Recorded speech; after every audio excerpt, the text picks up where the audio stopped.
On the night of November 18, 1958, Bob Belmore, crewman on the limestone carrier Cedarville, listened anxiously for news of their fleet mate, the Carl D. Bradley, where his brother Doug served as a porter. Both the Cedarville and the Bradley were due in the port of Calcite that night, and both were fighting the same violent storm. Only one would survive. All but two on board the Bradley, including Bob's brother Doug, would lose their lives that night. A few years later, in 1964, one of the Bradley survivors, Elmer Fleming, was scheduled to take command of the Cedarville. But only moments after stepping aboard, Elmer left the ship for good. He would never sail again. Only 1 year later, the Cedarville would meet her own tragic fate.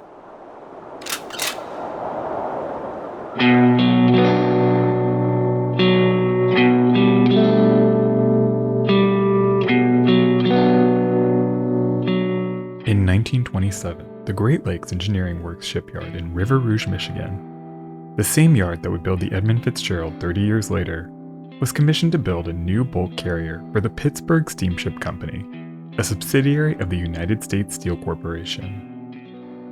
Labeled Hull number 255, the new freighter was designed to carry iron ore.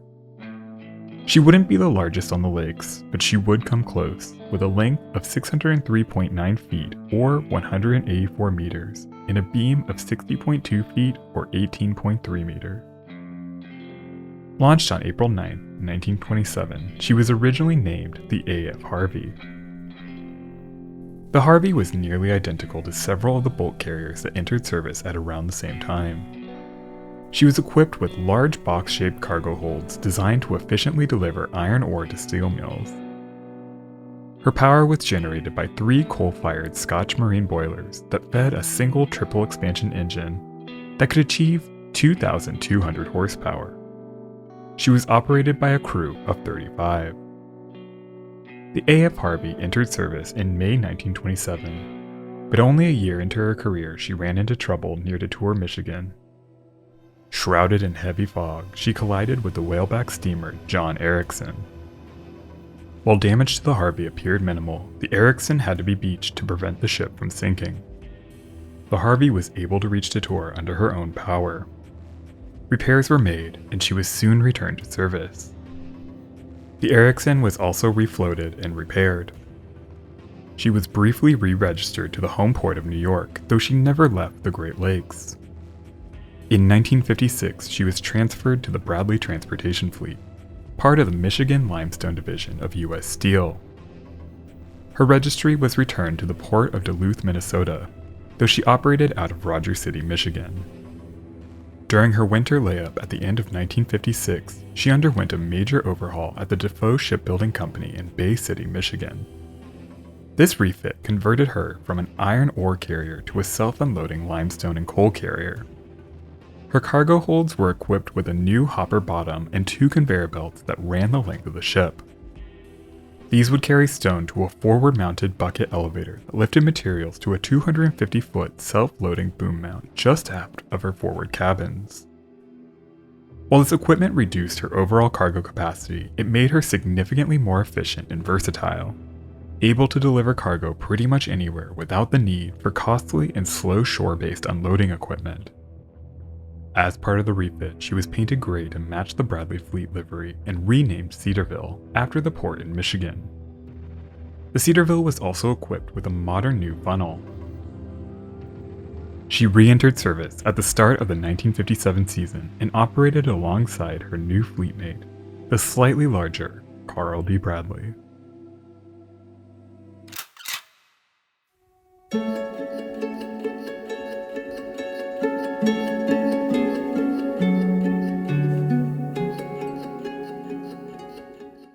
Elmer Fleming's unexpected departure from the Cedarville on March 27, 1964 reshuffled the ship's deck crew. First mate Martin Joppich, a sailor with 18 years of experience on the Great Lakes, was elevated to captain. While Joppich was liked by his crew, some found his sudden promotion a mystery. An even greater mystery is why exactly Fleming left the ship that day. Some believe that the foul weather at the time triggered the trauma that he experienced when the Bradley went down years before.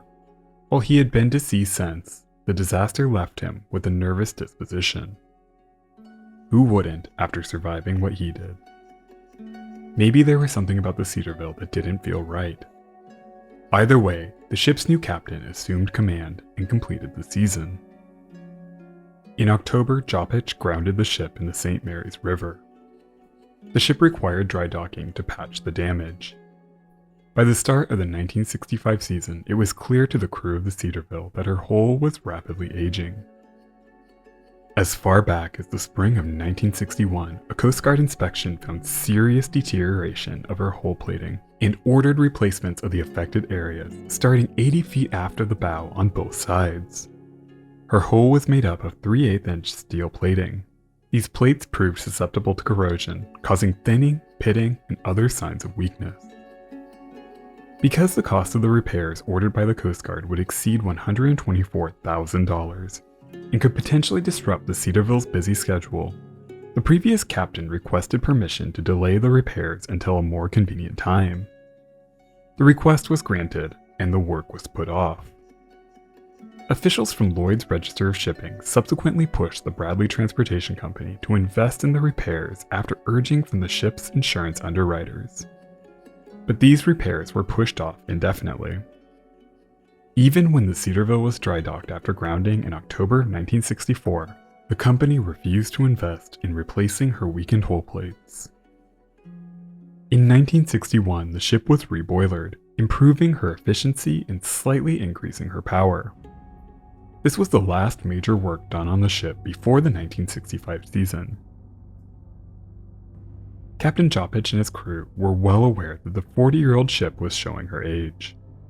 But these issues were easy to ignore.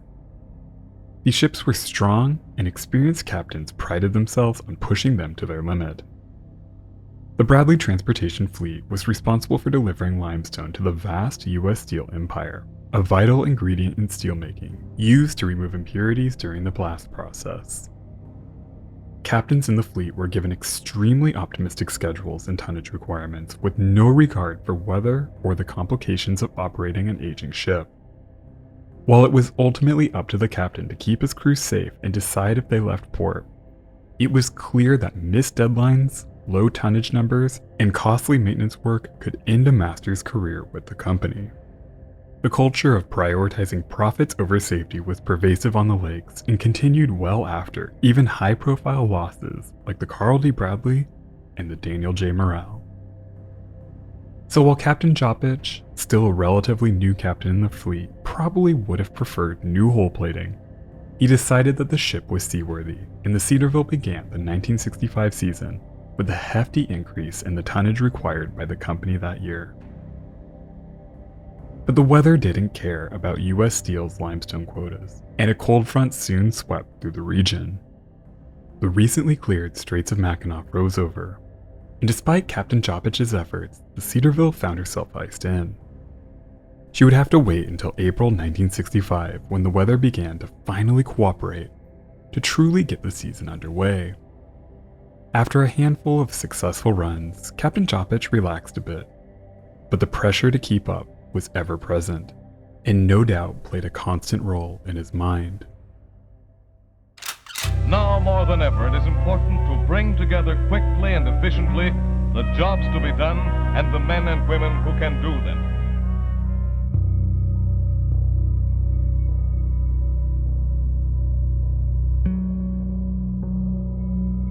In April 1965, another vessel half a world away left Denmark bound for the American Great Lakes by way of the St. Lawrence Seaway.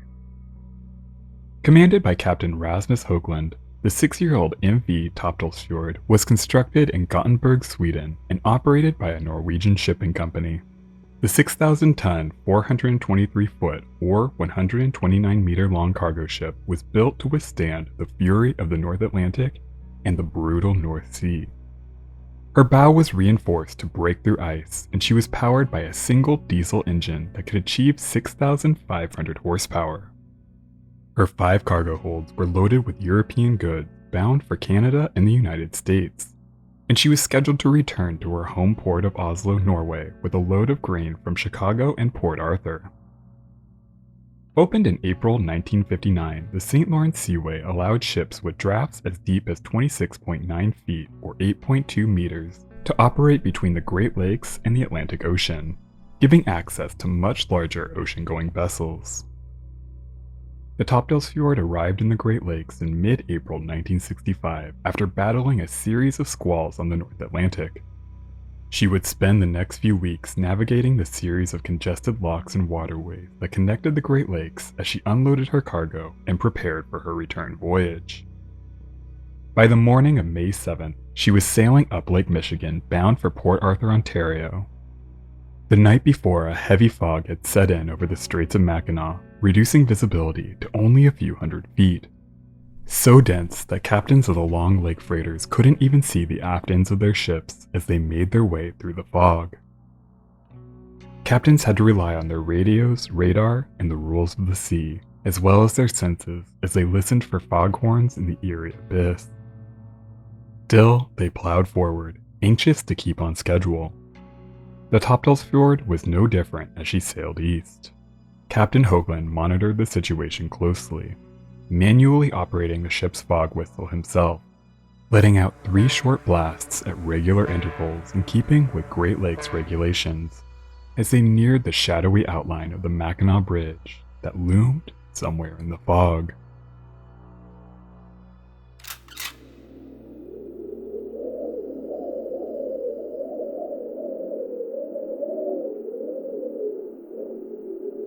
At the end of each school year, recruiters from the Bradley Transportation Company would visit Rogers City High School looking to sign new crew members for their Great Lakes fleet. For young graduates who couldn't afford or didn't have the grades or desire to attend college, a job on the lakes could be a pretty solid gig. Room and board were provided during voyages, there was plenty of time off, and the pay was decent.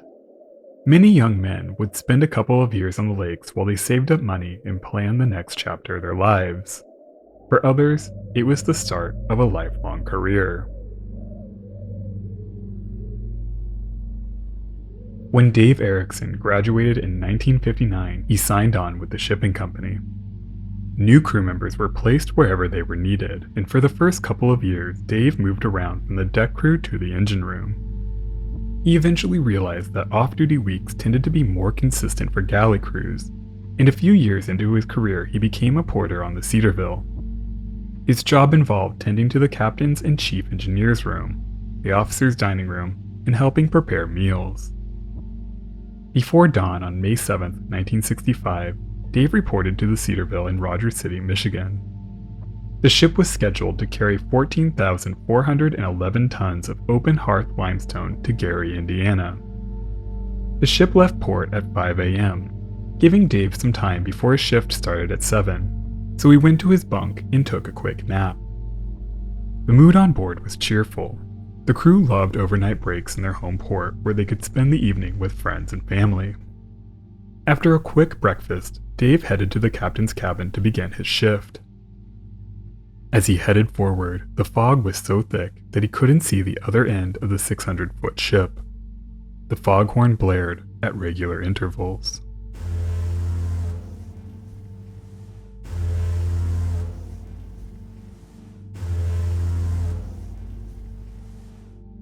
It was cold, around 41 degrees Fahrenheit.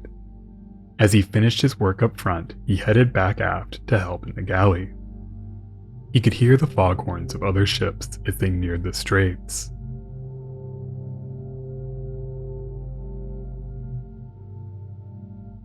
The ship had a vegetable bin on the port side of the main deck, just outside the galley. Dave stepped out to get some potatoes when another porter, Jerome Kersick, said, "Hey Dave, look at this." Dave joined him at the railing and looked out to where Jerome pointed near the bow of the ship. A dark mass loomed in the fog, heading straight for the ship. The Cedarville let out a long blast just as the ship emerged from the fog and slammed into their port side. Dave didn't remember much noise from the collision, only that the ship shuddered like it had been struck by a large wave. The ship's bow remained lodged in their side as the Cedarville continued forward. Dave and Jerome watched for a moment, and then realized that they should go below and grab their life jacket. They shared a cabin and quickly got prepared as the ship's warning alarm began blaring. Dave then went to the cabins around him to make sure that no one was sleeping. As he returned to the deck, he heard the sound of the other ship finally break free and scrape along the side of the Cedarville. It passed so close that he could almost reach out and touch it, before it once again disappeared into the fog. He briefly visited his boss to tell him what happened before heading forward to get a better look at the damage. Some of the railing and deck plates were buckled, but most of the damage seemed to be below the waterline. He could hear water rushing into the ship beneath him. The deck crew lowered an emergency collision tarpaulin over the damaged area to try and slow the flooding, but the hole was too large and the tarp was almost immediately sucked into the ship. A port list was developing, and water was pumped into the starboard ballast tanks to level out the ship, but it was clear to Dave and the rest of the crew that the Cedarville was in serious danger. The order was given to begin preparing the lifeboats while the captain made an attempt to beach the ship. Dave reported to his assigned station at lifeboat number 1 on the starboard side, and helped uncover and lower the boat to the main deck.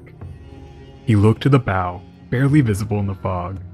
The forward decks were already awash, and the ship was beginning to list to starboard. Some of the starboard ballast tanks were venting water. Cedarville was already making her final plunge. The crew remained calm but moved urgently as the bow pushed below the waves and the ship rolled further to starboard. Dave jumped into the lifeboat, joining several of his crewmates. But as soon as he got into the boat, he heard shouts that it wouldn't release from the falls. In a split-second decision, he jumped into the water just as the ship abruptly capsized, rolling on top of the boat and the crew members inside it.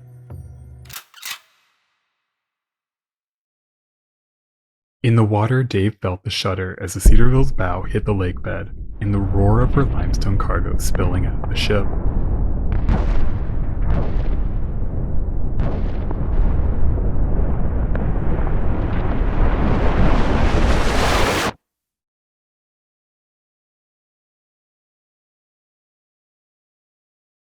After what felt like an eternity, he finally made it to the surface.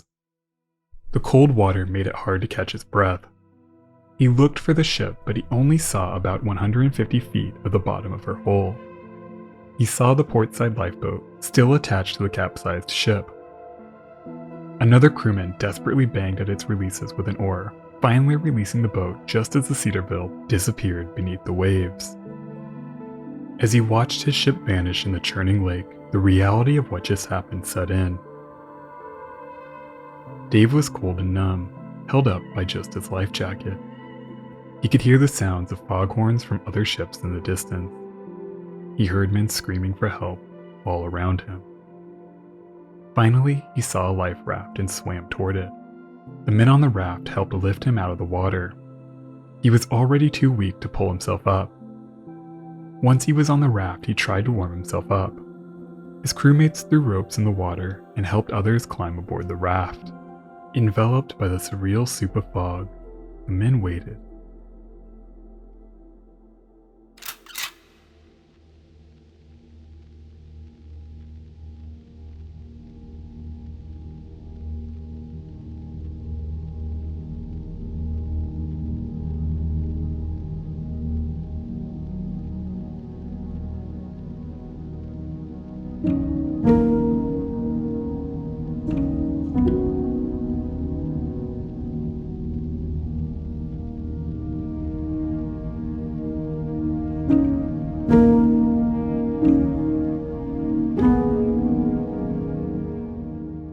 On the bridge that morning, Captain Joppich commanded the Cedarville as they sailed for the Straits of Mackinac.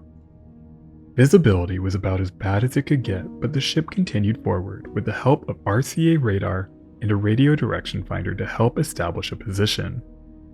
The ship was also equipped with a gyro compass and a standard radio telephone that was manned by the captain. All of the navigation, communication, and operating equipment was in working order. While visibility progressively worsened since leaving Calcite, Cedarville continued up Lake Huron at full speed, approximately 11.7 miles per hour. As they neared the Mackinac Bridge, Captain Joppich established contact with the downbound Benson Ford. A passing arrangement was verbally agreed upon, and the two ships safely passed about half a mile apart from each other. The fog at the time was so thick that none of the Cedarville's lookouts could see the Benson Ford as they passed. About 3 or 4 miles from the Mackinac Bridge, Captain Joppich made radio contact with a German vessel called the Weissenburg and verbally established a port-to-port passing agreement with her captain Werner May. As the Weissenburg passed under the bridge, Captain May warned them that there was a Norwegian vessel not far ahead of them, heading for the Cedarville. Captain Joppich tried to contact the ship, but he was unsuccessful. Third mate Charles Cook, who watched the radar screen, warned that the other ship was getting closer. Accounts of what happened on the bridge over the next few minutes differ. Captain Joppich would later claim that he had already reduced his speed to slow ahead, but there's no other record of this, and others on the bridge at the time, including wheelsman Leonard Gabriziak, maintained that the ship was only reduced to half speed after failing to make contact with the Norwegian vessel.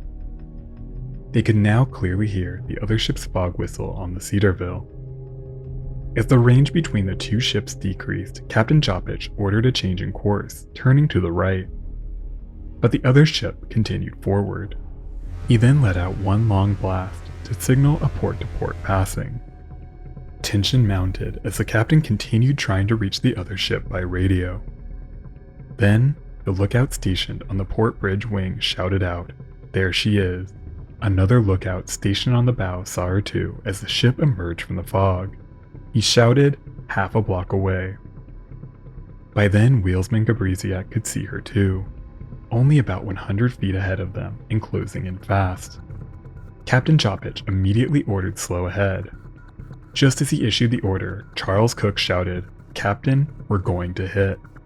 In a last-ditch effort to avoid the collision, Joppich ordered full ahead and a hard right turn. But it was too late. On the Topdalsfjord, Captain Hoagland sailed at a reduced speed as the distance between the two ships closed. He maintained his heading and ordered his engines dead slow, only about 3 or 4 knots. They could hear the other ship's fog signals ahead of them. It appeared that they would pass on their starboard side. Captain Hoagland stood outside the wheelhouse door on his starboard bridge wing when he heard the long blast of a ship's whistle. Suddenly, the Cedarville appeared in the fog, only about 250 feet away, passing right in front of them. Hoagland ordered his engines reversed, but again, it was too late. The reinforced bow of the Topdalsfjord sliced into the Cedarville at an almost perfect right angle on her port side at her number 7 hatch at 9:55 on the morning of May 7, 1965.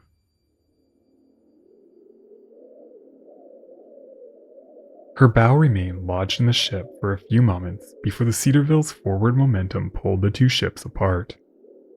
The Cedarville then disappeared into the fog. Despite her damaged bow, the Topdalsfjord's crew was unharmed, and the ship was not in any serious danger of sinking.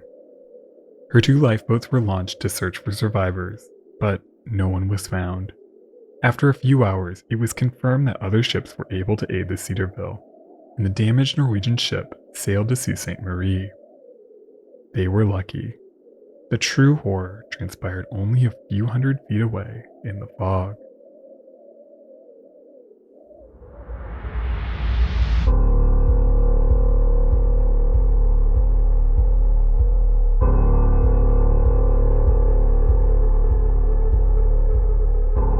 It was clear to Captain Joppich that the damage to his ship was serious, but in the moments after the collision, he felt that it was possible to save the Cedarville. He ordered the engine stopped and sounded a general alarm, then radioed a mayday message and dropped the ship's port anchor. The accident was reported to the Mackinac Island Coast Guard Station and the nearby Weissenburg. Soon, Captain Joppich learned that the ship was taking on a tremendous amount of water, and the emergency collision tarpaulin failed to slow the flooding. He then ordered all crew not assisting in the engine room or bridge to report to their muster stations and prepare the lifeboats. Then Captain Joppich decided that he would make a run for it and try to beach the sinking ship. The anchor was raised and the engines were ordered full ahead. The starboard ballast tanks were filled to try to even out the list. But instead of heading for a closer beach or shoal, Captain Joppich set his sights on Mackinac City. Third mate Charles Cook quickly plotted a course that would prove both wrong and hopelessly over-optimistic. The nearest shallow, Graham Shoal, was only about 1 mile away and perhaps reachable, while Old Mackinac Point was an out-of-reach 2.2 miles away. The forward motion only pushed the Cedarville's bow deeper, and it was abundantly clear that the ship would be gone in only a matter of minutes. Still, no order to abandon the ship was ever given. Soon the Cedarville began listing to starboard as her bow plunged deeper. Leonard Gabriziak was the only one on the bridge to don a life jacket immediately after the collision. As he escaped the flooding ship, he saw third mate Charles Cook struggling to put his life jacket on. He lost sight of him when the ship heeled over. Charles Cook's body was never found. Captain Jopich was pulled from the water, clinging to his life jacket. Immediately after receiving the Cedarville's distress calls, Captain May on the German freighter Weissenburg followed the ailing ship closely. While they could not see the ship go down in the fog, they knew what happened when the Cedarville disappeared from their radar screen, and they immediately launched their lifeboats to search for survivors. Dave Erickson's raft was soon pulled alongside the Weissenburg. The German crew helped them aboard and immediately gave the men blankets and warm clothing, as well as hot coffee and tea. As Dave warmed up and regained his senses, he saw the German sailors performing CPR on some of his fellow crew members. 2 would die on the Weissenburg from shock and hypothermia. Out of the 35 crew members on the Cedarville, 10 lost their lives. All but 1 of the engine crew on duty at the time went down with the ship. The survivors were soon transferred to the Coast Guard cutter Mackinac and brought to local hospitals. Dave was treated for his injuries and then driven home to Rogers City, where he was reunited with his wife and 2 children. He and his fellow survivors spent the rest of their lives trying to understand what happened that day.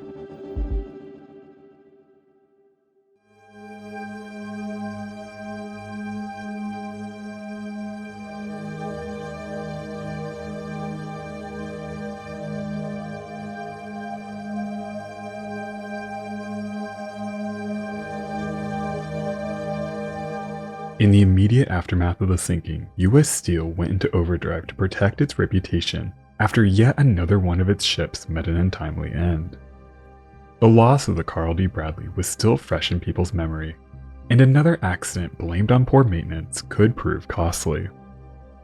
Fortunately for them, the aging, underpowered, poorly designed ship, along with their lack of a safety culture, was easily overshadowed by the actions of Captain Jopich. While U.S. Steel initially tried to blame the accident on the crew of the Topdalsfjord, an investigation by the United States Coast Guard quickly turned its focus to what happened on the Cedarville. U.S. Steel's lawyer attempted to invoke the Fifth Amendment or the right to remain silent on behalf of Captain Jopich, but a federal judge ruled that the plea did not apply under maritime law, and the captain had to submit to questioning. His testimony not only contradicted the testimony given by other surviving crew members, but he also contradicted what was recorded in the ship's logs and other documentation. The inquiry found his testimony to be self-serving and largely false.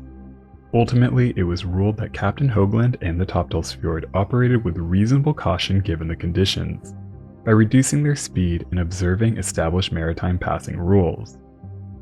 Blame for the accident and loss of life fell on Captain Jopich, and he eventually pleaded guilty to the charges against his master's license.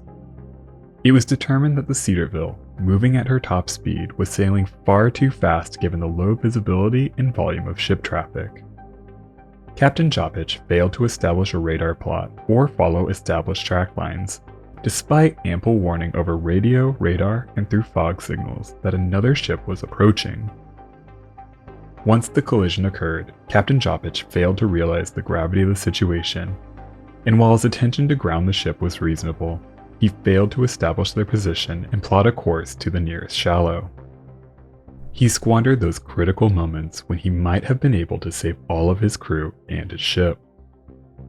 Perhaps most damning, he failed to issue an order to abandon ship. Nearly all of his engine crew remained at their stations long after it was abundantly clear that the ship was doomed. Though he avoided criminal liability, Captain Joppich was stripped of his master's license. He would never sail again. Questions remain over the level to which U.S. Steel and its culture of profits over safety at the time contributed to the disaster. Many victims' families maintained that the company created an unsafe work environment and questioned whether Joppich was ever fit to serve as a captain in the first place. Legal battles over liability stretched on for years. The inquiry also determined that the crew of the Weissenburg acted heroically. Captain May remained in the area even after Captain Joppich declined his help immediately after the collision. They acted quickly to get men out of the water as soon as possible. With the low visibility and cold temperatures, it's all but certain that the death toll would have been significantly higher if not for their actions. But in the end, the Cedarville became just another casualty of the lakes, overshadowed by greater horrors. The wreck lies upside down on the bed of Lake Huron, a popular, albeit dangerous diving site, a ghostly reminder of the risks sailors take every day to move our world forward.